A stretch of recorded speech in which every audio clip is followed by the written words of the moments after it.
And I have a friend, Aminata Torre from Mali, and she said, Africa has been invaded. Another means of invasion by European in Africa, from some of the testimony that we've gathered, we have students from an international college in Germany, Robespierre, who testified to us that in Ghana there is a village where in the average living condition, the average life expectancy of the people is 25 years, because there are companies here in Europe, big companies in Europe, who went with all their waste products that are toxicated chemical products, and then dump them in Africa water, in this ocean. And some of these things affect greatly the population living closely to this area. And then also most of these electrical products, whether scrap, telephone, batteries, and all these things that have poison, they deposit this thing in some of these Africa villages as source of waste that destroy this environment, and mostly it is women the first person that are affected, because in Africa it is the women who went out to fetch water in the rivers and in the seas, and most of these waters have been polluted by this toxicated chemical deposed in the water by European company. What do you think about this, and how do you think these things should be changed in the world? You know, there's a poster behind you which says short life products are destroying our future. Some of the people who would like to turn the climate crisis they've created into a new marketing opportunity. There's a lot of language of Bill Gates being a savior of the COP. And he's been presented around with heads of state. And the language he's using is decentralized solar is primitive. They want to appropriate all of the land, the biomass, and all the richness that supports life. And he is pushing a very dangerous proposal for Africa called AGRA, the Alliance for the Green Revolution in Africa, which basically means chemical fertilizers. That's why the first column here is about how much chemical fertilizers and industrial farming contribute to climate change. That's Norman Borlaug, who adapted plants to chemicals. Now the big push is coming from Bill Gates. So this is a toxic economy, and its roots are in war. All the chemicals we use in agriculture came from war. And Bill Gates is the carrier of this toxic future today. And then there are Monsantos and there are Syngentas and the fertilizer companies, whom I call the Exxons of agriculture. They're driving the language of this Yara, Cargill. So we've to get out of this toxic economy, toxic politics. We've got to turn to biodiversity and the earth. And we've got to start realizing that for everything that's produced through toxics, we have an ecological alternative. For the chemical farming, we have organic farming. For chemical fibers, petrochemical fibers, we have natural fibers. And everything that we do with the earth protects the earth, reduces the pollution, creates more meaningful work, increases democracy. So we have two parts very clearly coming out of the COP. A Bill Gates riding high and saying, I took software which belonged to everyone, made it my property, collected royalties, became a billionaire out of nothing, out of stolen software, and now I'll behave as if I'm the big philanthropist. He's a thief. And all of the 1% solutions are solutions of theft. And something extremely serious is at stake. I have a book called Making Peace with the Earth, in which I have a whole chapter on what they're calling the green economy, where they really are appropriating our language of green and then saying, no, a woman carrying twigs to make food, that's polluting. We're going to ban it. People having their own seats, we won't allow it. So they would like to take the 75% economy of the world which is what I call the biodiversity economy, which is all of our countries, which is large parts of the new movements in the north. And they're trying very hard to say, we'll criminalize that. We will define what's innovation, we'll define what's pollution, we'll define what's clean, we'll define what's smart. These are the code words of their new empire. Smart, innovation, clean. We want life. They don't use the word life. They're scared of life. What about the geoengineering? That's part of the fourth solution I mentioned here. And he's financing it. That's why all of you, I suggest, keep track of Bill Gates. He is going to be the biggest continuer of this model that must change. Is he linked with that? With He is biggest financier. Biggest Biggest financier of geoengineering projects. Biggest. Yeah. And Monsanto too is linked with that?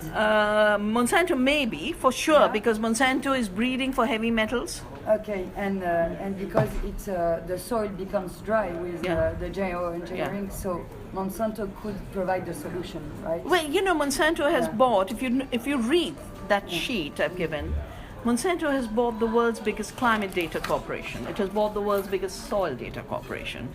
And basically what they're looking for, I mean, we've seen what happened with seed. Monsanto said, I'm going to own the seed. And I'll collect royalties. And I'll push GMOs because that way I can pretend I invented the seed. They're now looking for trapping farmers into buying soil and climate data from them. Which is why I am totally against carbon trading. Because living carbon, you know, a tree is living carbon. And I've critiqued the G8. Say you can't decarbonize the world, we'd be dead. What you need to do is get rid of fossil fuels. Why are they using the term decarbonization? They're using it to make the living carbon economy of people illegal.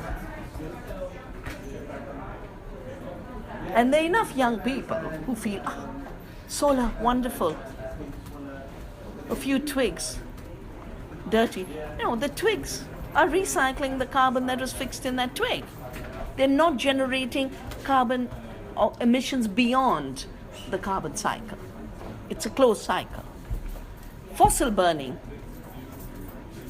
is going beyond the cycle. And I'm reading more and more items in India. First village to become clean, to ban biomass and shift to fossil energy. And they're calling it clean. So there's a twist in the perception of what's clean. And they're already waiting to think of, not only will they control agriculture. Mr. Gates has put out a plan for one agriculture. All universities working through him. He's already privatizing the world's public gene banks. All. The CG system, it's called the Consultative Group of International Agriculture Research, where our seeds are kept. He's using his money to destroy the public's breeding and saying, hand this over to the corporations. Then soil, instead of you knowing what the soil is like, instead of a local lab working with farmers to say, this is your soil fertility, this is your soil food web, satellites are going to be used. And Monsanto has already made an agreement with Deere, you know, the tractor company, that in those machines they're going to fix Monsanto spyware, it's called. So when the tractor moves, it's going to send the data of what the farmer grew, which variety he grew, how much crop he had had. And they're looking for a total control system that has already destroyed the planet, but pretending it's clean now. And so what do we need? What we need at this point is a much deeper understanding of ecological processes. To not get confused with this language. A much deeper celebration of life, our lives, the planet's life, and a much deeper courage to say no to this rubbish. I have another question. Well, let others ask if they have another question. Does anyone have? Yeah. I think on this kind of on this theme of centralization of corporate kind of control and corporations, I guess just wondering about your comments on to what extent, Dr. Shiva, we will be able to find the solutions within the framework of capitalism or neoliberalism, and to what extent those policies that are based upon that groundwork is actually, they're not the ways to go forward. Well, change never comes through abstractions. Change comes in the concrete. And within the concrete, you can be in another paradigm. Okay? I might be living in a world dominated by industrial agriculture, but for 30 years I have saved seeds. I've done organic farming and changed the world and created another world. You don't have a full systems replacement as a full system replacement, except in the mind. In the mind, you can have an immediate systems change, which is called a paradigm change. On the ground, you grow the alternative. Just following on from that question, in a way, do you think there are any genuine alliances you can have with multinational corporations? So, like, for example, Enel, which was the energy company in Italy, is making friends with Greenpeace because they want to actually change the way that they act. The CEOs saying they want to actually do something very different, which could be a stand against other multinationals like Monsanto. Yeah. I'm trained as a physicist. I dealt only with abstractions. I used to believe the world can be explained in algebraic symbols, and words were nonsense. I realize today that the only place you can answer any question is in a concrete situation, not in the abstract. So your question is an abstract question. It's concrete for Greenpeace. They've come to Greenpeace, fine. But you don't generalize. In the concrete, you figure out, yes, this particular company is changing in this way. This particular organization feels it has the confidence to not be co-opted by this change, then it's fine. I really feel the biggest trap we have right now is living in generalizations. We've got to get rooted. The word we have evolved in the organic movement is humus. Humus is living soil. Living soil is made by living organisms. Okay?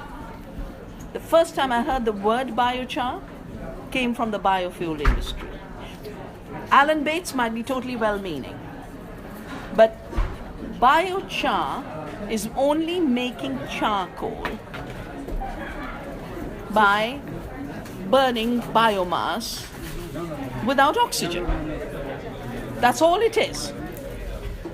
And there is an illusion being created that that's the point where carbon dioxide gets fixed. No, carbon dioxide is fixed in the living plant through photosynthesis. There's no new fixing at the time of burning. So the first is it's distorting our perception of the carbon cycle. And it's making us forget photosynthesis. Second, I have watched and witnessed and I've heard corporations talk about how now they can send their carbon-rich waste as fertilizer and biochar. We had to fight Coca-Cola selling its toxic waste, giving its toxic waste in Plachimada as carbon-rich fertilizer. I've seen a cement factory in Orissa saying, here's biochar. Because in biochar, you don't explain the source. It just has to be carbon-rich. You can get into the trap that we got into with the mad cow disease. Cows like to graze grass. They made intensive feed. The intensive feed has a nice little label, this much iron, this much protein, this much calcium. This is the diet your cow needs. Cows started to get diseased. They just chopped them up, rendered them, fed them to the cows. Perfect constitution. Perfect. The nutrition was perfect. Gave the cows mad cow, killed 12 people in England till we had to rise. So All I'm saying is let's bring process back into our thinking.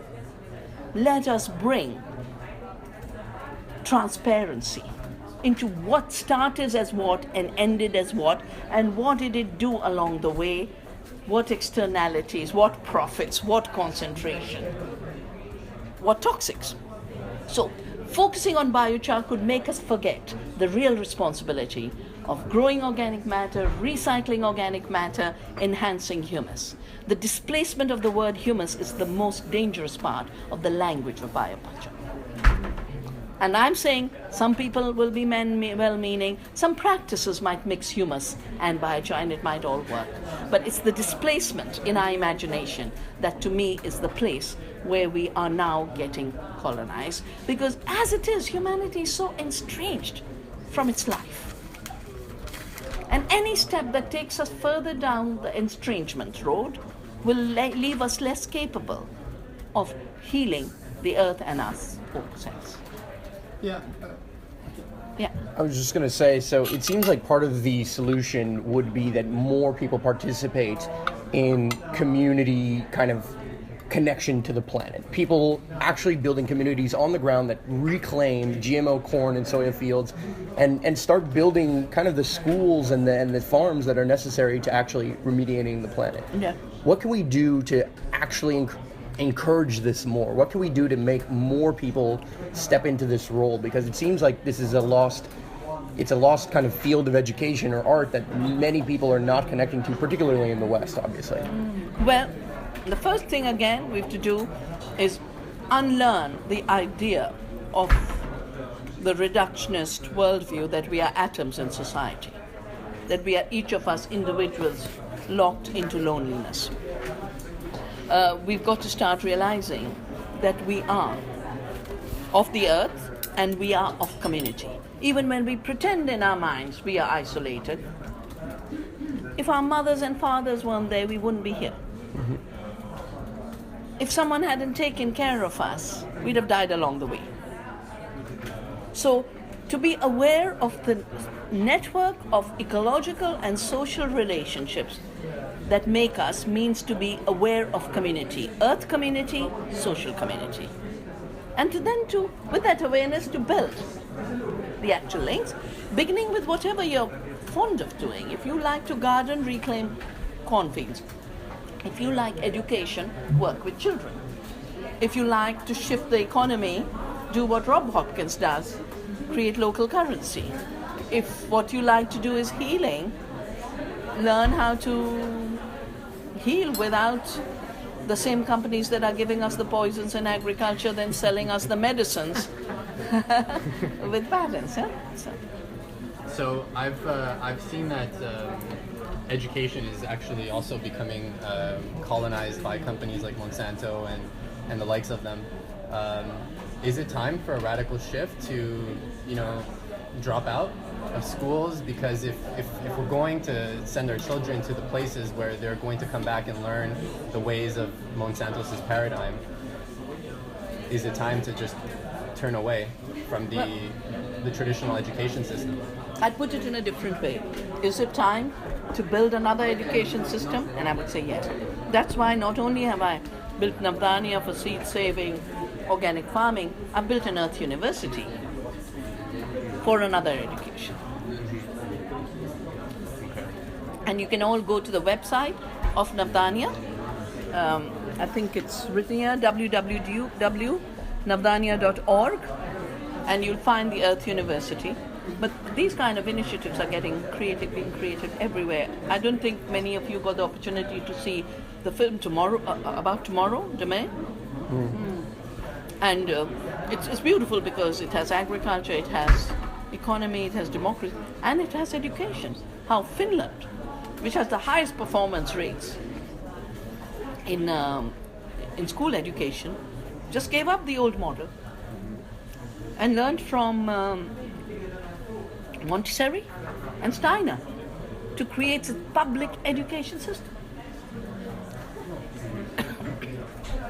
So it is time for another education, because all our education, if you think of it, earlier education was the scholastics, the church controlled it.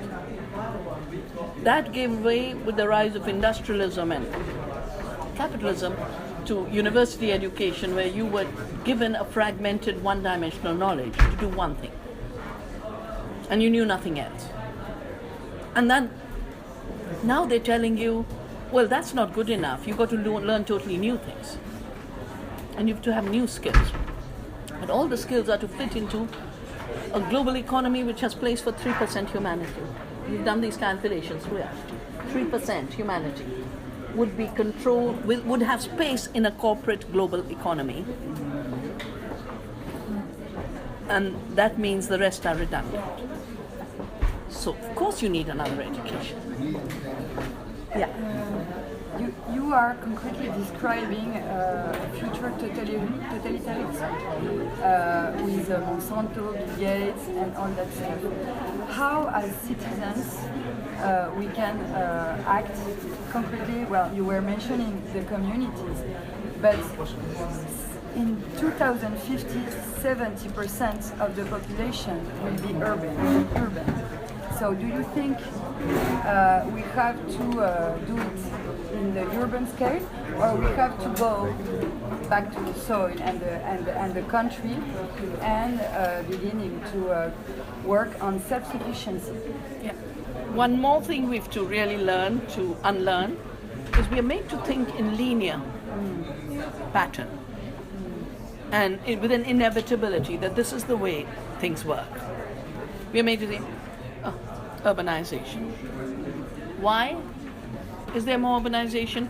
Because globalization and industrial agriculture has rendered farming unviable through dishonesty. Farmers aren't earning enough, not in France, not in India, not in Africa. Because the system is designed to sell high-cost inputs to the farmers, buy cheap commodities from them. That's an economic system that can't sustain itself. But the corporations make it both ways. They make profits by selling inputs and by buying cheap commodities. And then they have vertical integration to make profits further down the line. So, urbanization is not an inevitability. My country, because the British had exploited us, they left us with a Great Bengal famine. When we became independent, the first thing we did was land reform. Second thing we did was universal public food security. Between the two of them, the fact that small peasants got a fair price and had a market through the public food meant that small farmers were totally viable in India. Which is why it's not an accident that India, even now, is about 60% farmers. It's by policy design. And if we make a policy design that we are going to support small farmers, we are going to recognize agroecology as a science, we're going to ensure no one can pay too little for what a farmer produces. Who would want to be on the land? Who would want to commute 3 hours, live in a boring job, sit at a computer, make money for some speculator? We would have a reverse migration of a huge kind. That's one part of the question. So we need to stop what World Bank wants us to think, inevitable that more and more people will move. No. More and more people could move in the other way if we get justice in place. And we got more initiatives. I launched here, and this group AMAP, and you know we have these. I'm going to launch this pact on the 5th. It's a pact for the protection of the earth and each other. And you're all welcome. The French is here, and the English is there. AMAP are urban people who became farmers. Yeah, the managers, chemists, and now they had brought me here to launch the Greater Paris region organic system. What are we looking towards? That the city, instead of Parisians eating junk that's coming from wherever it's cheapest to get, they get organic from their closest farmers. And that relationship of a new food economy does two things. It allows the citizens to get good food they know is healthy for them, but it also allows resources to be plowed back to the farm so that the farm becomes viable. You need to do that.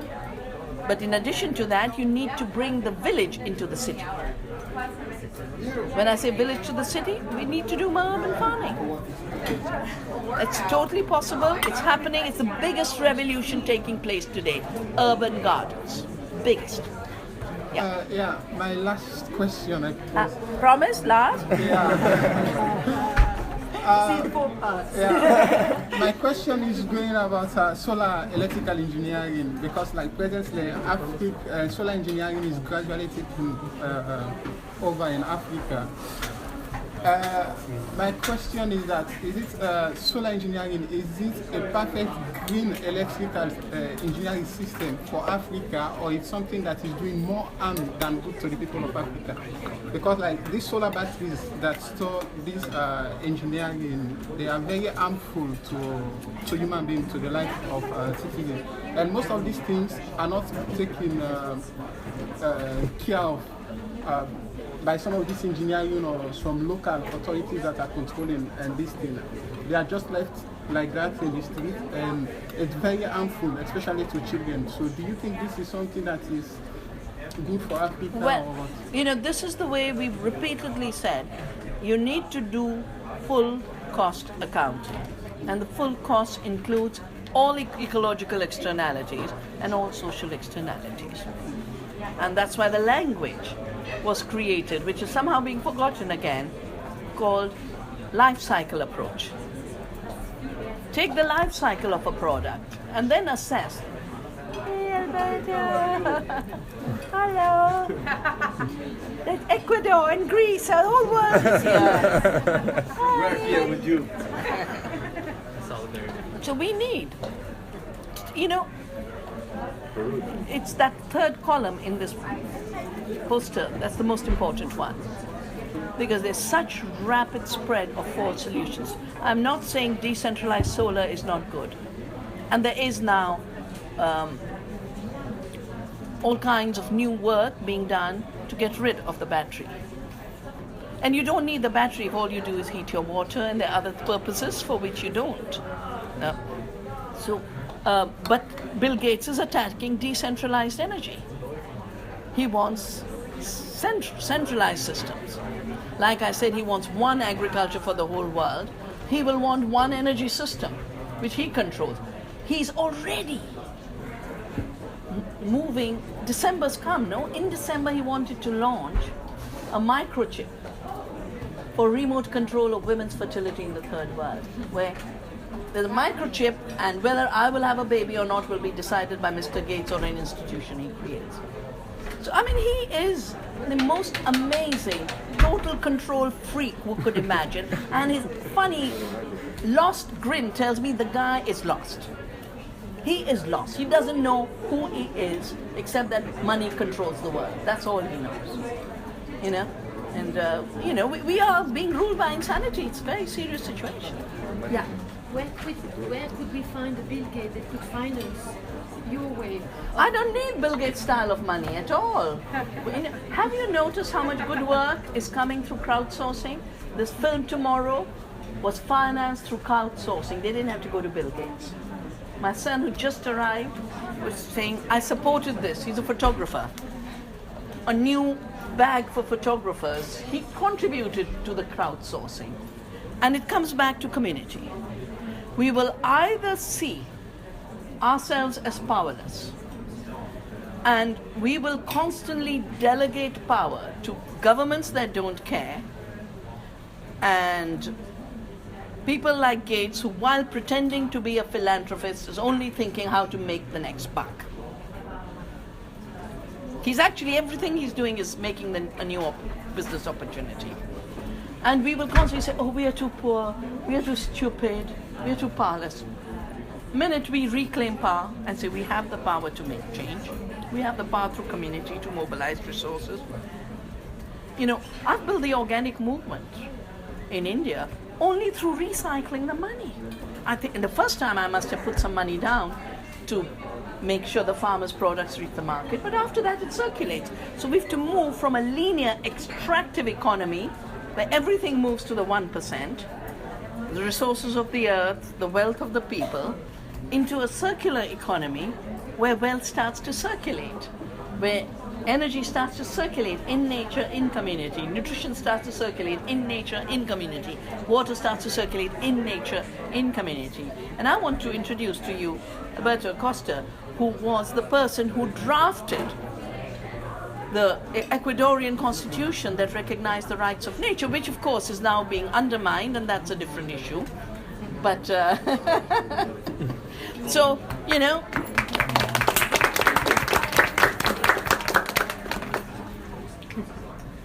I think that power is removed from government and from the 1% when we remove our focus from them, right? Because I mean, we consent to give them power by following them, and I think we're already starting to do a good job by being here, not doing that, and responding to the grassroots. So my question is, in your experience in India, how do you go about celebrating the farmer more? How do you go about making it more attractive, more consumable for people to want to go back to the rural areas?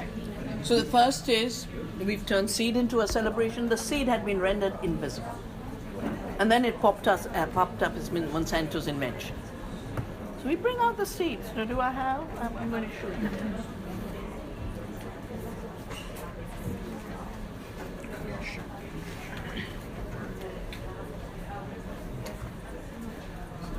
This is how we celebrate. Next year is the year of pulses. Yeah? So we've already started preparing.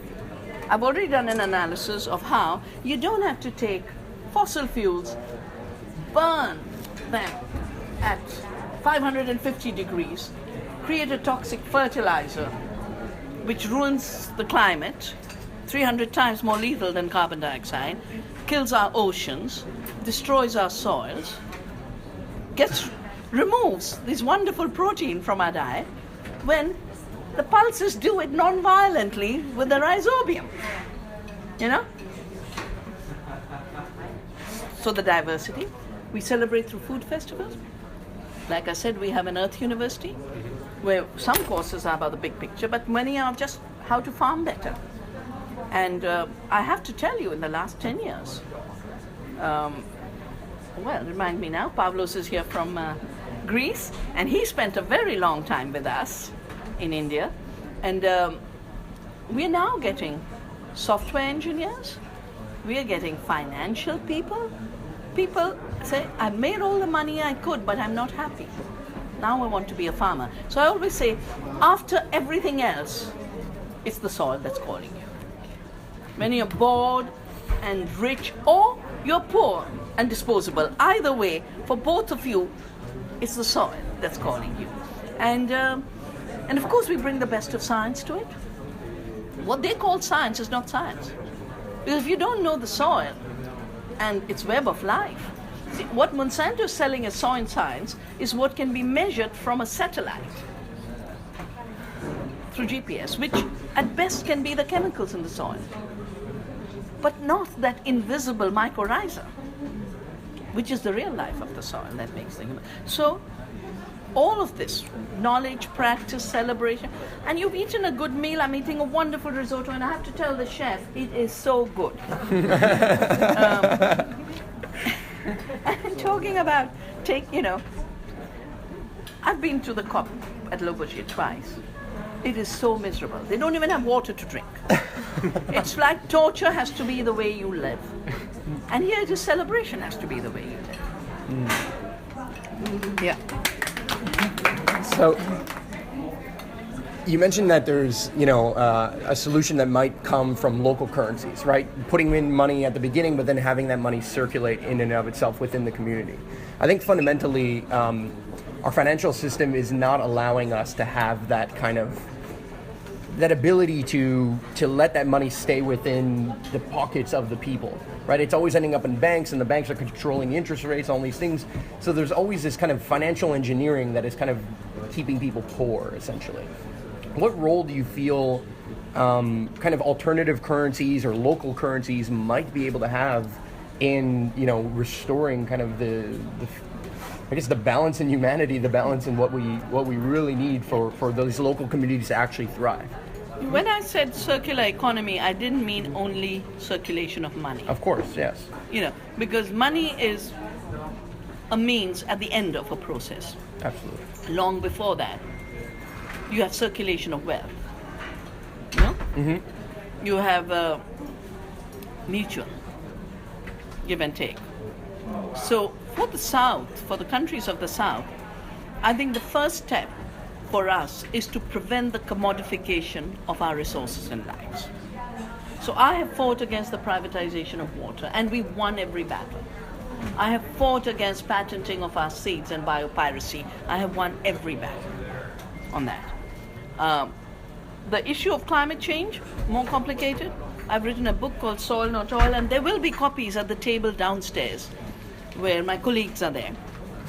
In Soil Not Oil, I've shown how emissions trading is not a solution, and in effect, what the climate discourse has done is first you allowed corporations to privatize the atmosphere by dumping their waste, the atmospheric waste, into the atmosphere.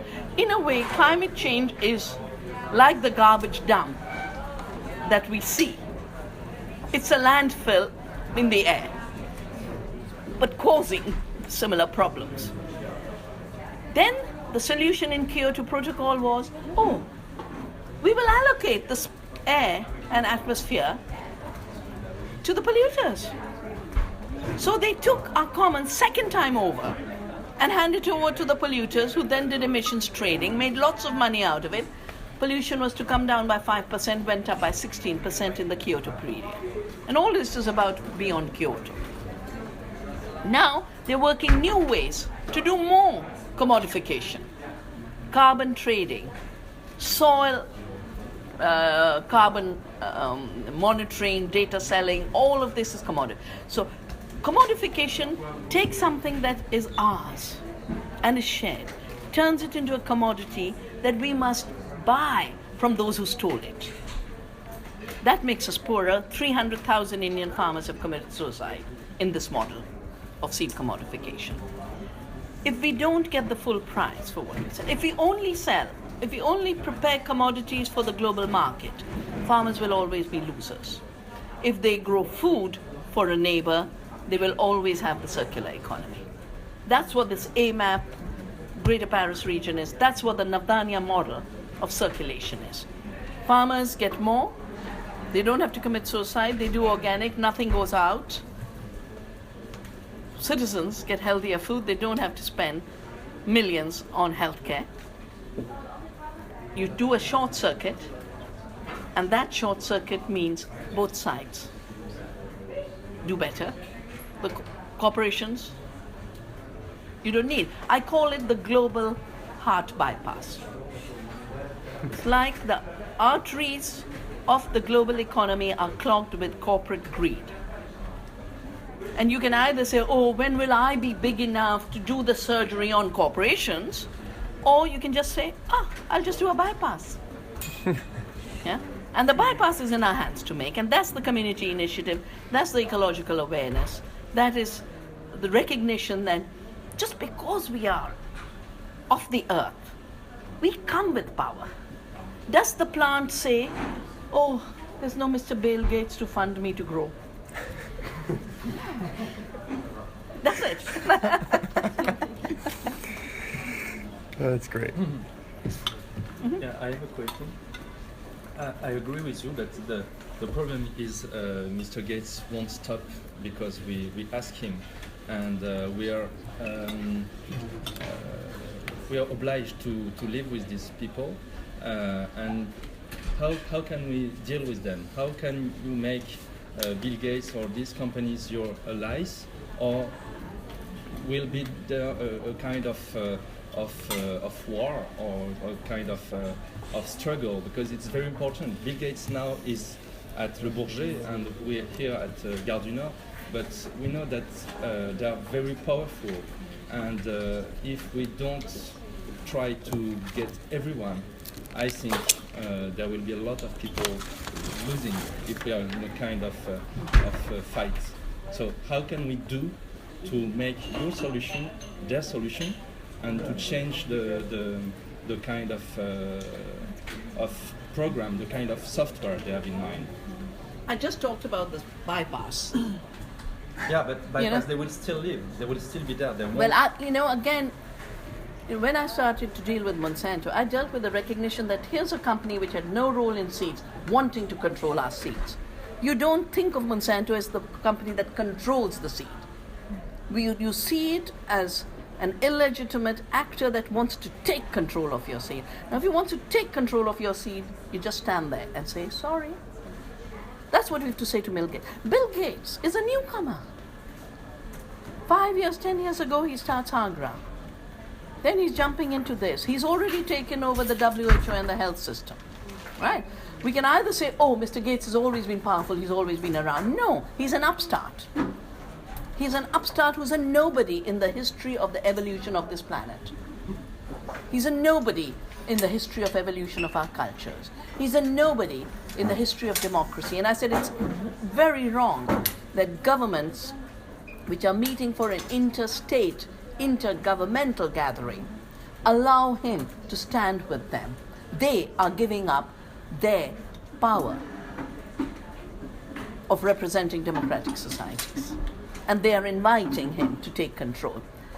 So, the two things we have to do. First, realize he is trying. It's like someone's coming to steal your house.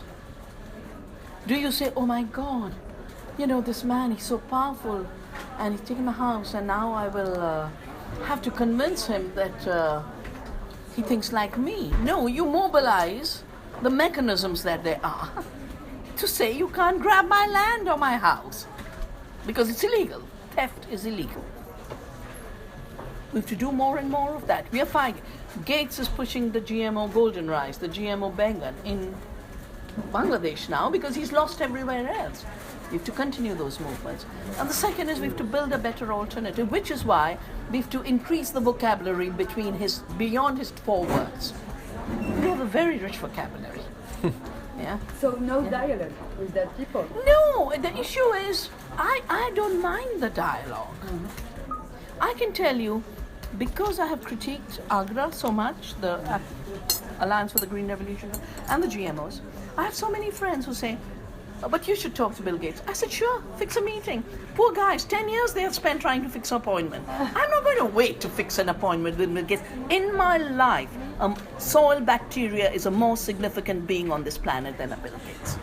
And I'm not going to waste my time seeking an appointment with him. But if he comes my way, I've spoken at the World Economic Forum in Melbourne. He was there, I was there. He had to come through helicopter. I walked in. I asked the protesters, I said, they want me to speak inside. If you give me permission, I'll go. If you don't give me permission, I won't. They said, no, for you, we will open up. They let me go. I was there. I won't avoid him, but I won't kill myself trying to meet him.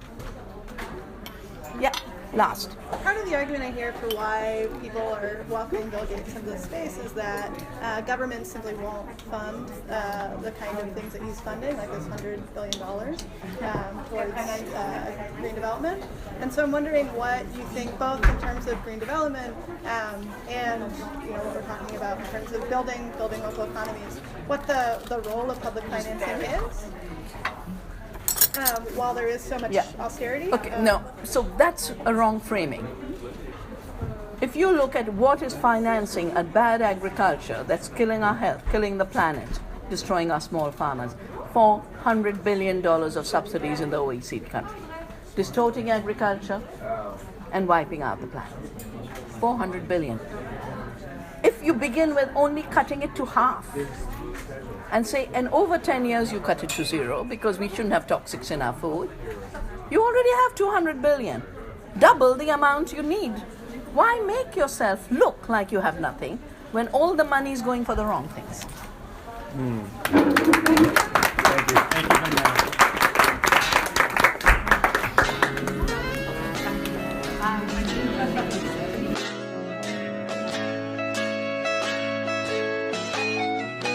Hardship regardless.